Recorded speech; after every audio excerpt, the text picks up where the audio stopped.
Hello and welcome to iCatholic. I'm Joe O'Brien. The word synod has taken centre stage in our church in recent months. It began last year when Pope Francis announced that a synod would be held in Rome in 2023. The Pope asked the whole church to reflect and report at the local level on what it means to be a listening church, a church that together discerns prayerfully the path ahead of us. In this programme, we will discuss the synthesis or report that has recently been published by the Diocese of Kildare and Loughran as part of that synodal process. We will be joined shortly by Julie Kavanagh, Father Liam Morgan and Nulty Lynham from the Diocesan Synodal Committee to have that discussion. But first we will get an overview of the synthesis from Nulty and from Jean Roche, and also hear from Bishop Denis Nulty. Hello, my name is Jean Roche and I am joined by another member of the Diocesan Synodal Committee, Nulty Lynham. Together, we are going to share with you the various steps that led up to the publishing of our Diocesan Synthesis and to give you a flavour of what is in it. The tricky part that we have all had to learn and to understand is that when we talk about the synodal pathway, we're talking about both the Universal Synod that Pope Francis has called for 2023 and the preparations for the National Synod for the Irish Church. That will take place afterwards. What is simple to understand is that the first step on this synodal pathway was to play our part in the consultations for the Universal Synod. Pope Francis asked us to reflect and report at the local level on the key themes of communion, participation and mission. So starting back in October 2021, Bishop Denis appointed 3 diocesan delegates to the Universal Synod and the Irish Synodal Pathway, 2 lay women and a diocesan priest. Pretty soon, these 3 delegates expanded into a diocesan synod committee of 7 men and women, 5 lay people and 2 priests. Together, we set about the task of promoting the synodal process in the diocese. We wanted to include as many people as possible. So during the Advent season, we began posting weekly about the synod on parish newsletters and social media platforms. A timeline was put in place to prepare for a deep listening across the diocese under the banner Listening Lent. A dedicated synod page was set up on the diocesan website, and parishes were also encouraged to regularly pray the synod prayer. In the new year, the committee recorded a video inviting people to take part in the Listening Lent, and we created a toolkit for parishes to help them facilitate local conversations during Lent. Contacts were also made with particular focus groups to try to bring the listening as wide as possible. Groups that engaged included the local third level colleges, the traveller community, members of the LGBTQ+ community, those in religious life, the prison community, primary and secondary school students, as well as the Polish and African communities. During the Listening Lent, 34 parishes took part in parish gatherings, either on their own or in a cluster of parishes. 171 individual and group responses were received from an online survey, 37% of whom were in the 18 to 29 age group. All the submissions were presented to the Bishop at the Chrism Mass, and a team of 11 people then got down to work on writing a synthesis that would honour all that had come from the process. So what did people say? You can read the full document for yourself on the diocesan website. But here are some of the key points that emerged. Again, our task was to faithfully record and report on what was shared in the process. Within the synthesis, we can see the joy and the pain, the highs and the lows of our journeying together. Within the process, there was affirmation for this experience of the listening church. However, the enduring pain and hurt caused by the abuse scandals and their legacy, and the impact this has on people's participation in and trust in the church was also heard. The synthesis registers the call voiced by many to include lay women and men in governance and leadership in the church. The need for training for lay involvement was also named. the role and place of women was raised in all spheres of the listening and was particularly noticeable in the contributions of young people. There was a very loud intergenerational call for more compassion and inclusion for people of the LGBTQ+ community. Young people spoke of the gifts they have to offer, as well as the difficulty that comes with a lack of peers when they do come to church.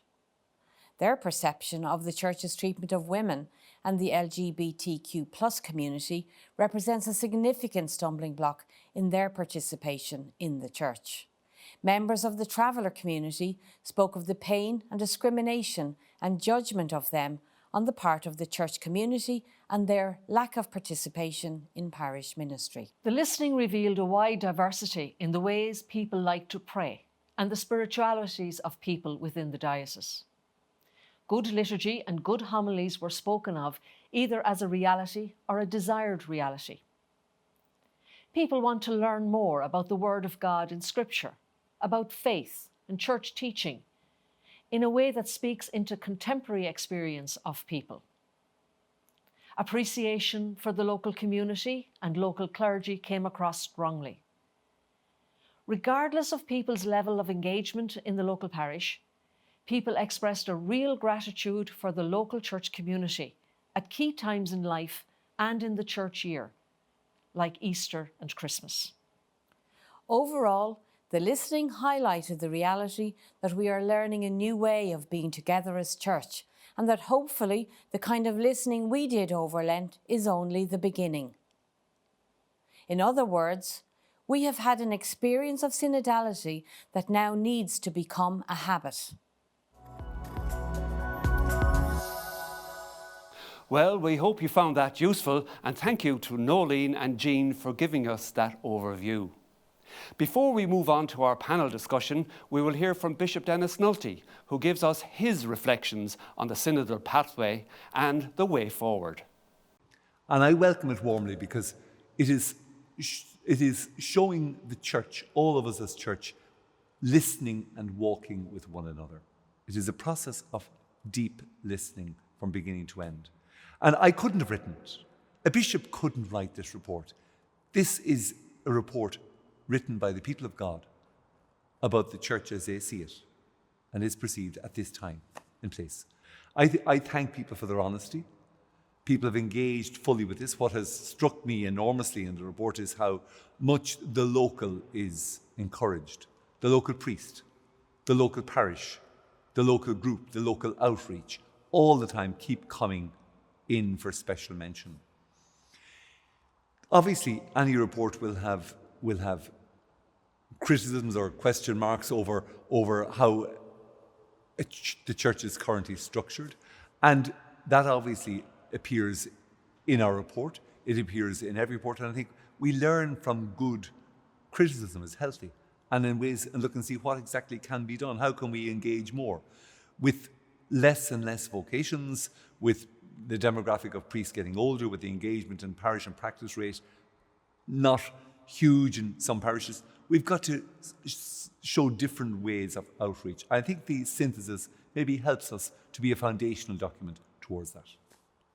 Is it going to be easy? It's not. There are no simple, quick fix solutions.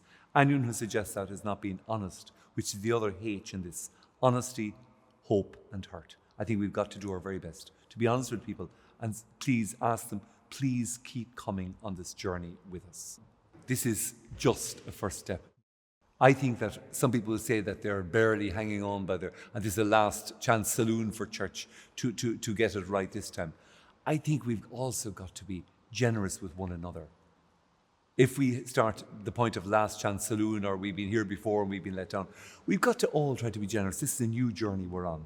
Let's walk this journey together.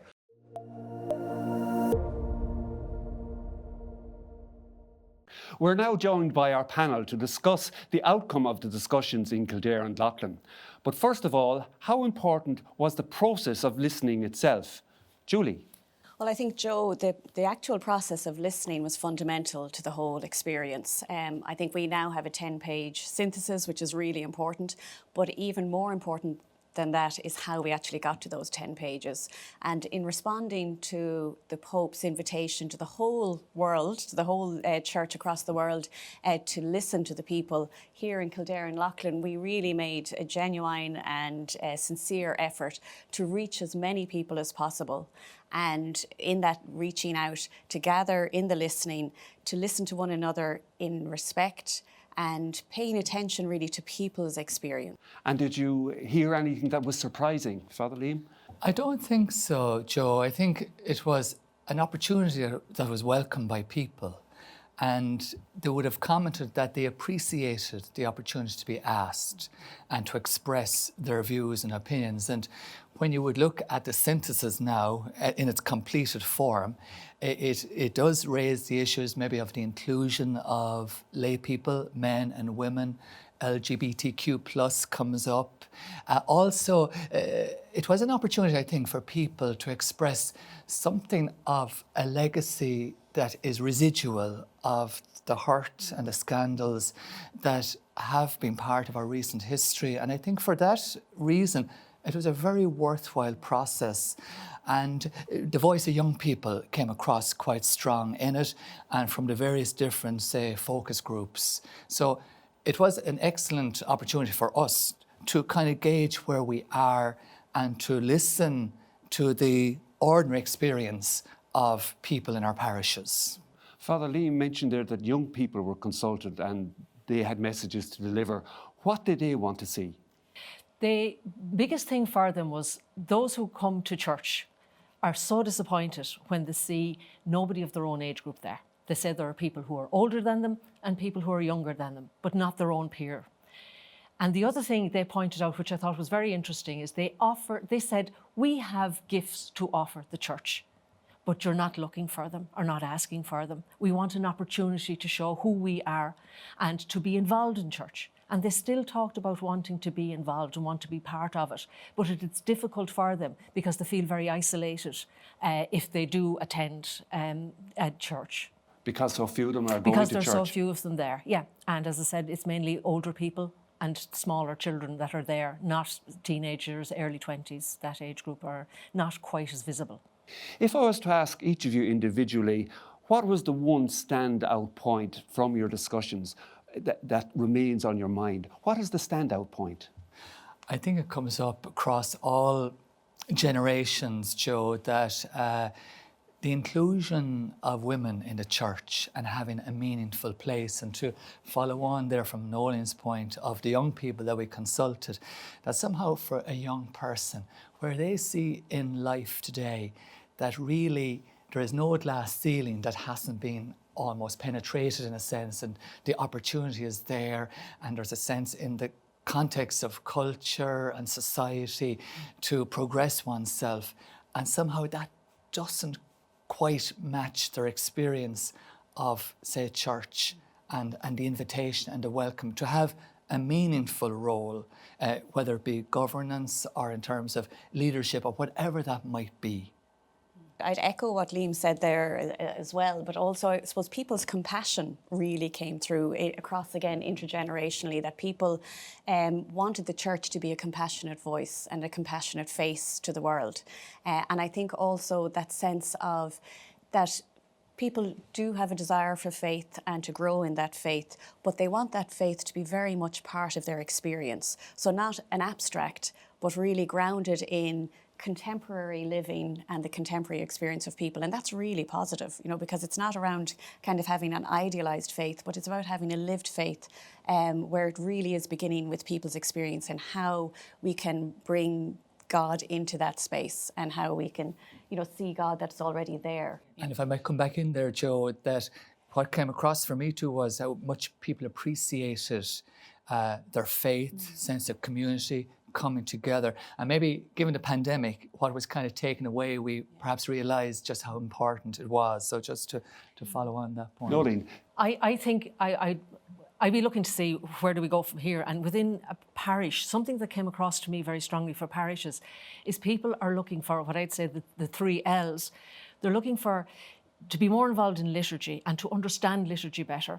They're looking for learning. like there was an outcry for education in their faith, education in scripture, to make church teaching relevant to their daily lives.